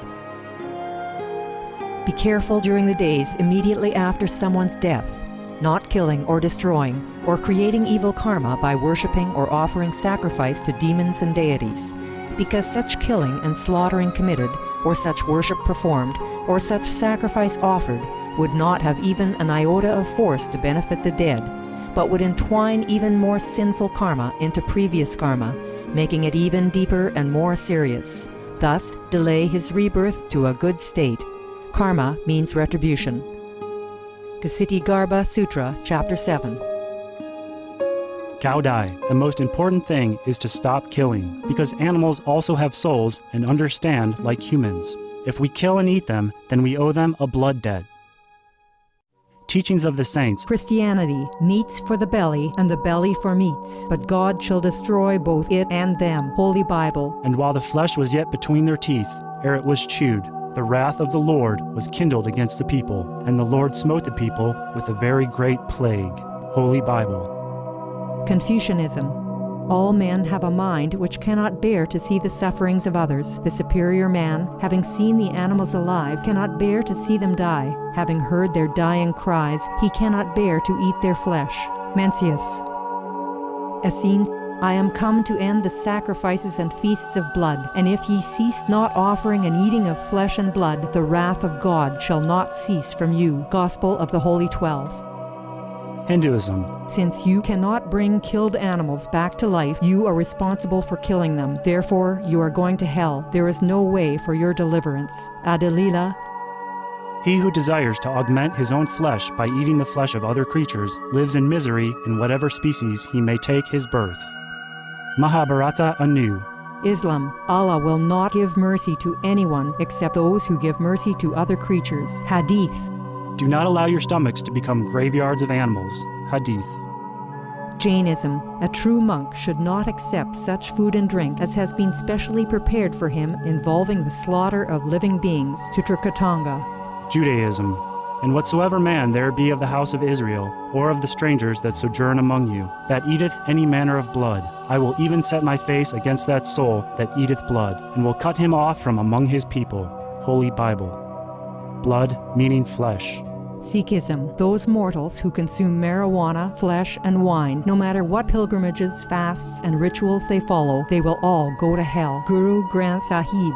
Taoism. Do not go into the mountain to catch birds and nets, nor to the water to poison fishes and minnows. Do not butcher the ox that plows your field, tract of the quiet way. Tibetan Buddhism. The offering to the deities of meat obtained by killing animate beings is like offering a mother the flesh of her own child, and this is a grievous failure. The supreme path of discipleship.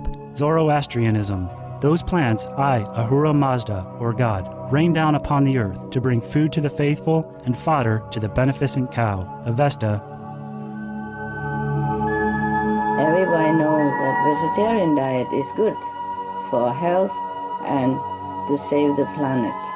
They will be awakening their own great, compassionate, loving self-nature, and then their level of consciousness will rise up automatically, and they will understand more than they ever did, and they'll be closer to heaven than what they are right now.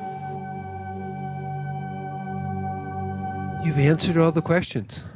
Good. They're all enlightened. They don't need much. After 1 week of drinking. So we're very grateful for your wisdom.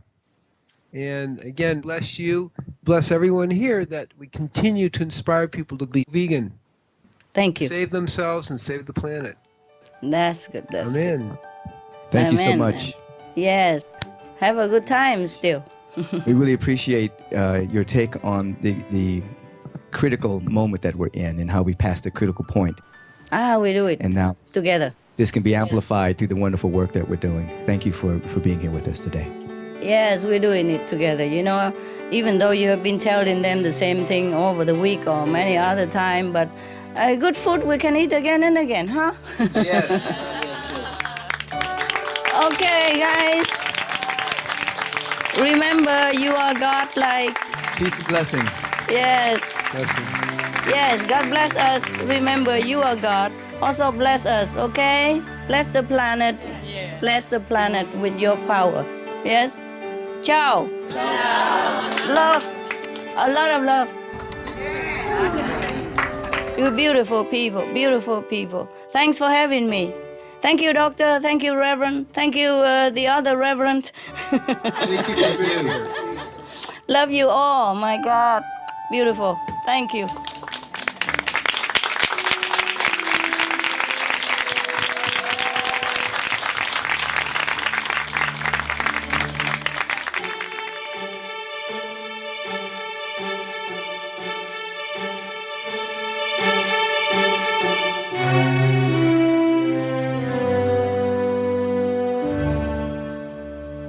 And it's my joy to participate in this wonderful dialogue that we had with the Supreme Master. Very sweet and very powerful. I've been vegan for many, many years. We've invited my staff this week and many people at Agape to participate in this week-long juice fast to assist them in the transition from a meat-based diet to a plant-based diet, cleanse their emotional body and their mental body so they can be more receptive to the spiritual intelligence, but also to be a participant in serving the emerging paradigm on this planet. It is so necessary at this time, since we're at this critical point in human history with the methane leaking into the atmosphere. So we've invited our community to participate. Well, I just met with my COO of my organization here, and he's said he's through with the whole meat industry and that he's going to remain vegan for the rest of his life. He's just one person, and so many other are becoming inspired as well. In the beginning, I gave up meat primarily for the spiritual reasons. I could feel and see the different entities in the food. I could see the fear and the anger of the animals in the food, and I knew that those vibrations were going into my body temple. So my initial movement to being a vegetarian and then a vegan had more to do with this spiritual consciousness. As I studied and the years went on, I discovered that it was more healthy for you as well. And then later on discovered the terrible things we were doing to the planet through the meat industry. So it came in stages like that, spiritual, then health, and then the planet. This is Michael Bernard Beckwith of the Agape International Spiritual Center. We want you to be veg, go green, and save the planet. You have the power to do so. You have the power of your fork and your mind and your intention. Be veg, go green, and save the planet. Peace and blessings to you.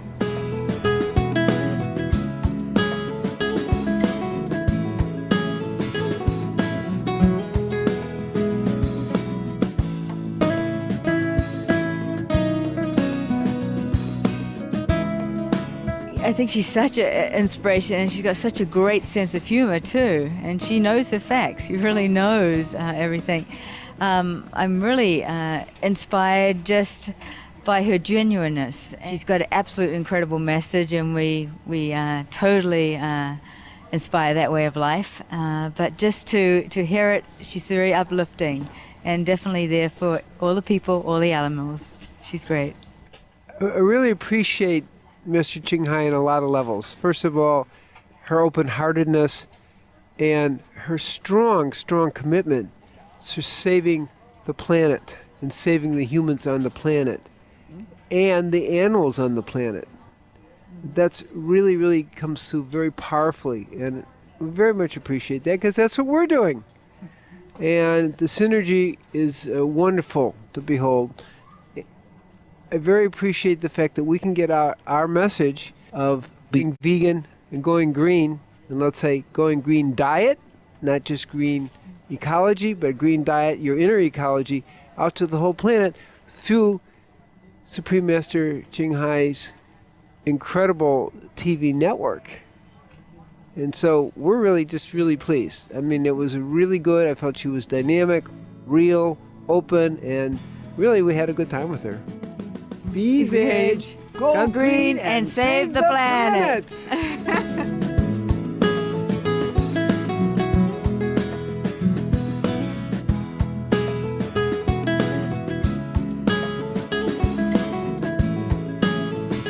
It was fabulous.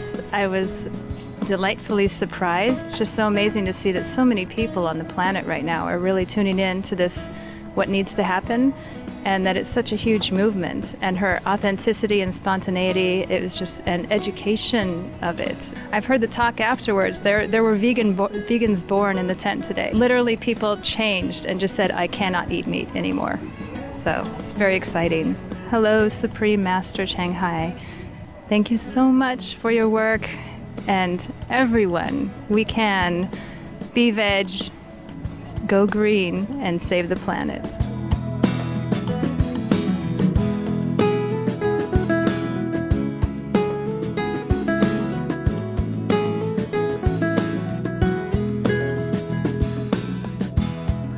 I thought today's event was magnificent.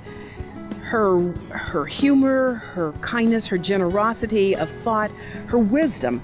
I love the way that she combined both the statistics about what the outer world is about and the differences we can make in the physical world, and then linked it deeply and thoroughly with the interior life. She combined both worlds and made us one. Be vegan. Save the planet. Yay!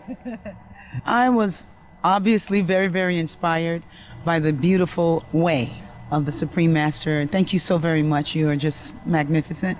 Just being yourself and the way God made you, and just being brilliant and letting your light shine through all that you're doing and all that you're being and glowing. You have to be that person.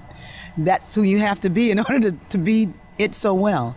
So thank you for doing that and being that. I'm going to make a declaration.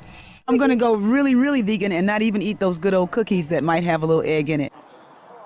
Thank you so much. I think the most powerful thing I heard today was just how she really stressed the interconnectedness of all of life and how every individual has the opportunity to make a difference just by what they eat and by what they do each and every day. So if every person looks at it from that perspective, then the change is made, even if it's just one person at a time. And I think that was a really powerful message. So thank you.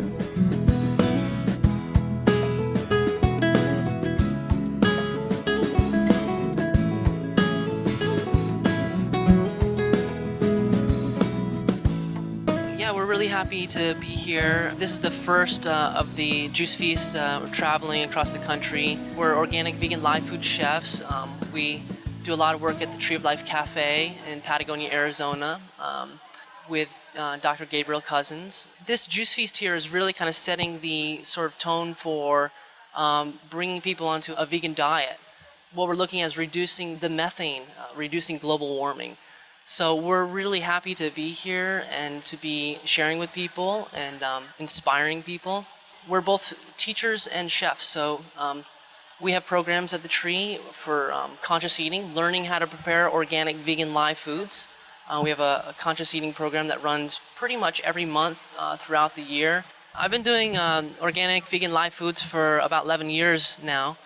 You know, I transitioned from a standard American diet. I'm 30 years old now. At 16, I went vegetarian and, you know, slowly transitioned from a vegetarian diet to a vegan diet to a live foods diet. So I think the key for people is to see that it can be a slow transition. It can be a fast transition.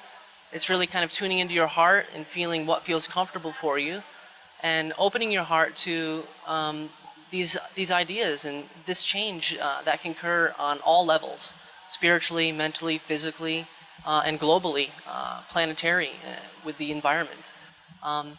So this is a really excellent vibration that we're holding here. It was really beautiful to have Supreme Master Ching Hai and Gabriel and Reverend Michael Beckwith together. It was a really powerful team of just energy happening, and Gabriel's traveling and sharing, you know, exactly the same message as Supreme Master Ching Hai, and you know, the sense of going vegan, going plant source only diet, reducing the methane on the planet by simply going vegan, and you know, Gabriel's sharing this statement really, really strongly. What we're looking at here is the point of the juice fast. You know, it's encouraging people to go towards plant-based diet only, plant source only diet. The three of them, very, very powerful team and really making a large impression on the planet right now. So it was very, very beautiful. It seems very important for all of us, both men and women, to also hear a feminine voice coming through. And I think that provided a really beautiful balance.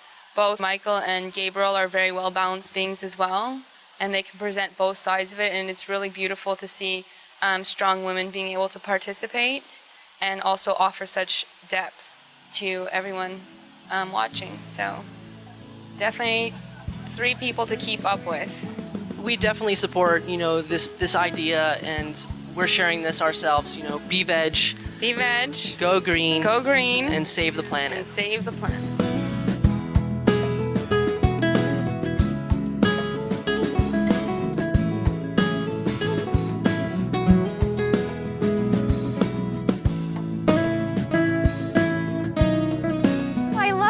I'm going to to tell everybody about her, and I'm going to go right home and I'm going to tag her on her website and check it out.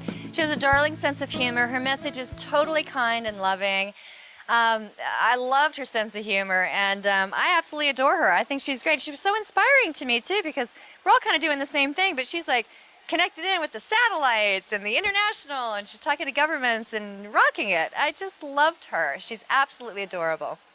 I've written 9 books. My most recent books that deal specifically with raw living foods is Life Food Recipe Book, Living on Life Force.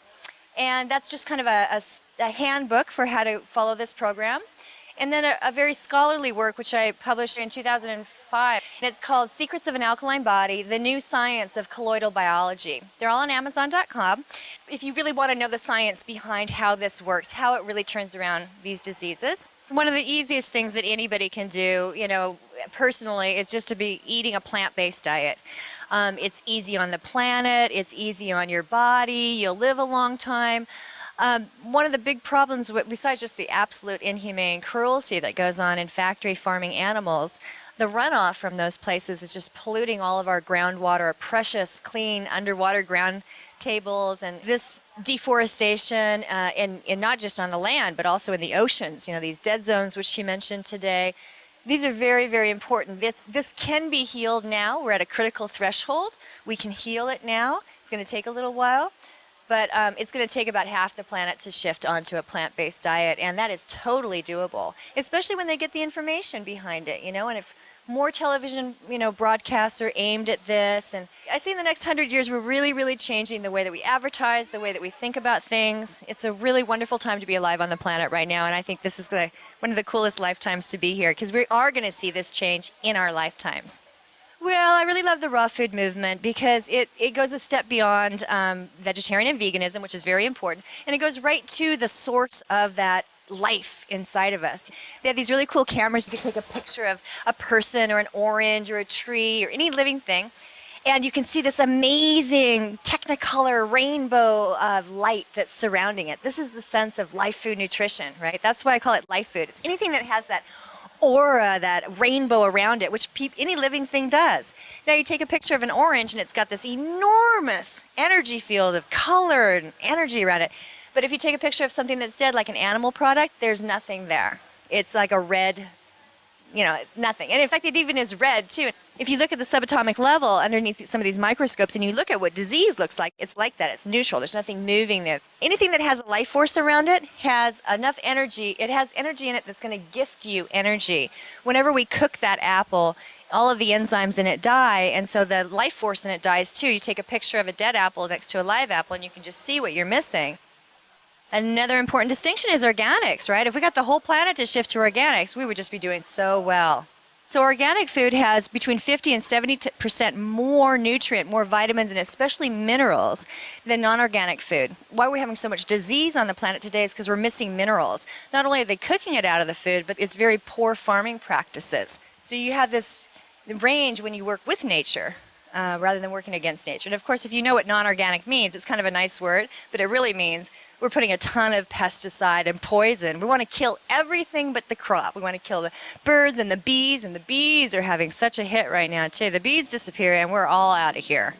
They handle all of the modern day crops that we're working with right now. So we got to stop poisoning our bodies, got to stop poisoning the planet, and really flood the body and flood the planet with nutrient. And this is how we're going to come through this piece.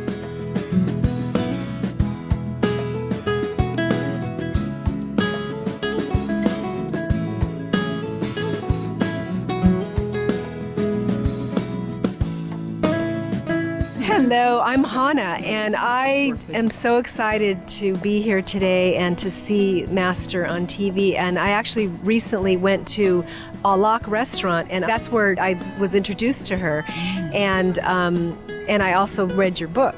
And it was just so beautiful and inspiring. And so everything is just so amazing how every synchronicity is all coming together, being here today, and just so excited. So thank you so much for all the things that you're doing in the world and the information that's going out to millions and trillions and the entire planet. So we will all make a difference and we will survive many years and lifetimes, and the children will be able to be happy and free and peaceful and a peaceful planet.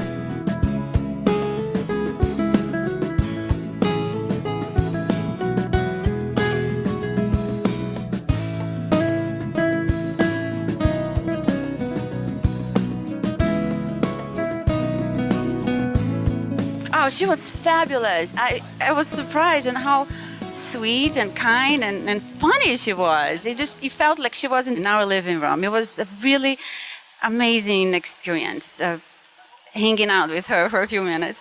I first signed up for this fast because I would like to learn from Dr. Gabriel how to heal my cousin from cancer. She's in Brazil now. And I had no idea what I was signing up for. I had the most wonderful experience of my life. I had insights that I never thought I would in 6 days. Today we are on day 6. And I feel lighter than I have ever felt. I feel clearer than I have ever felt. And most people on earth, they ask the question, why are we here for? What are we doing here? And through this process, you're in touch with that. You find out who you truly are, what you're here to do, and just be bad, go green. It's what keeps resonating in my ears and in my soul. And coming from Brazil, the largest producer of meat, and growing up seeing animals being killed, now I understand the importance of all of us around the world. Forget about meat products and start planting in your gardens. And it's going to help communities. It's going to help the planet. It's going to help yourself. If you want to not to do this for a global standpoint, for a humanitarian standpoint, do it for yourself. You feel so amazing. You receive so much light through this process. I just recommend to everyone, and I'm going to bring it to my clients, to my hotels, and hopefully we're just going to make an impact around the world. Vegan, veg, going green. I'm a conscientious eater. Like, I don't eat red meat, but I had a little chicken and lots of fish. I love fish. After this week, I'm going vegan. I've decided, I have made a commitment to myself, to my family, and to the planet. We say in Portuguese, uma andorinha não pode fazer o verão, which is one bird doesn't make the spring, but it takes one to start. Let's do it. After this week, I have decided I'm going to continue my studies with Dr. Gabriel to become a raw vegan chef, and I'll bring the teachings home to Brazil.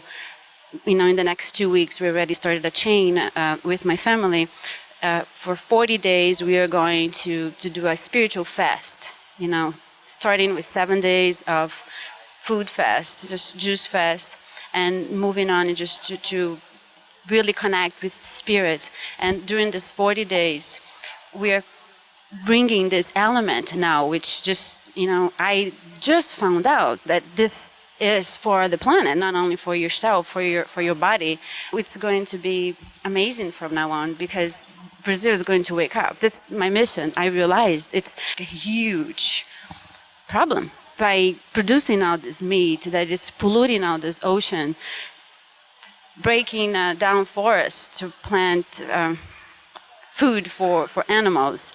So Brazilians, join me. Let's make a difference in the world. Let's stop eating meat. Let's save our oceans. Let's leave the animals where they are. Let's go green.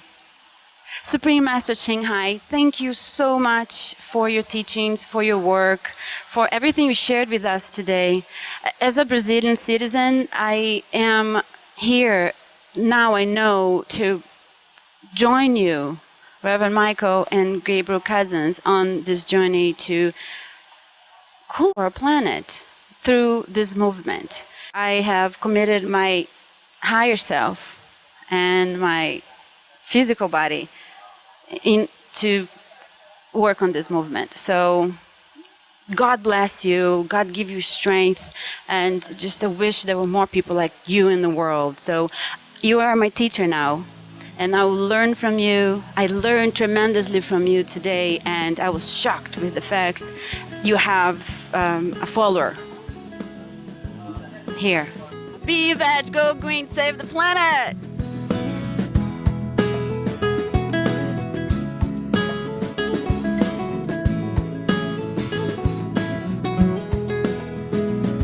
Greetings in the name of the Most High.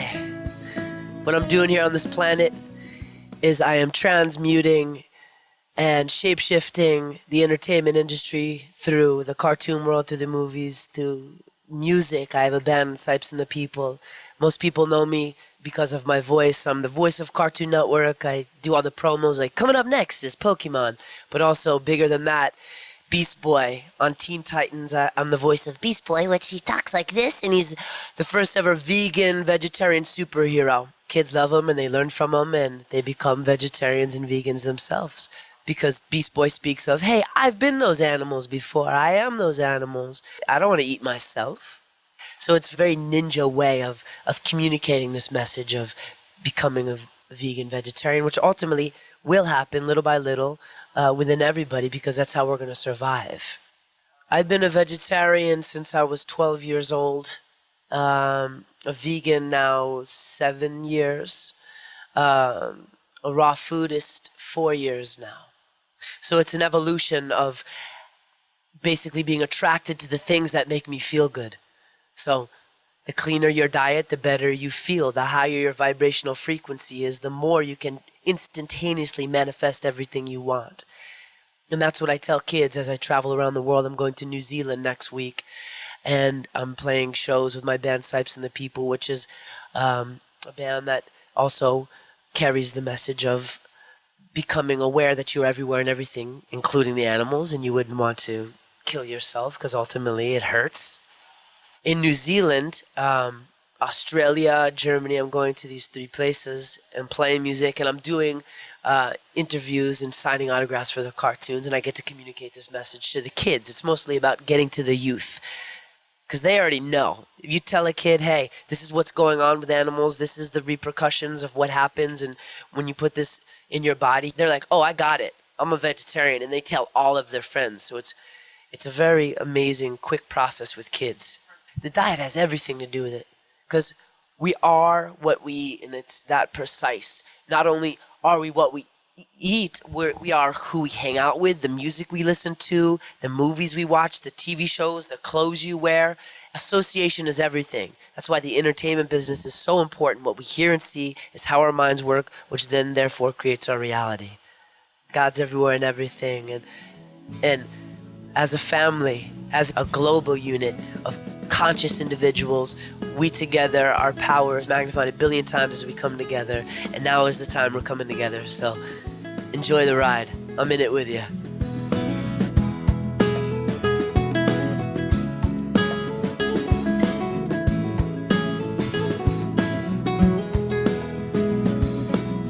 Thank you, Master. You bring such wisdom, such joy, inspiration to me that I know I can go out and help have it happen even more. And we just thank you so much. Be vegan. Save the world.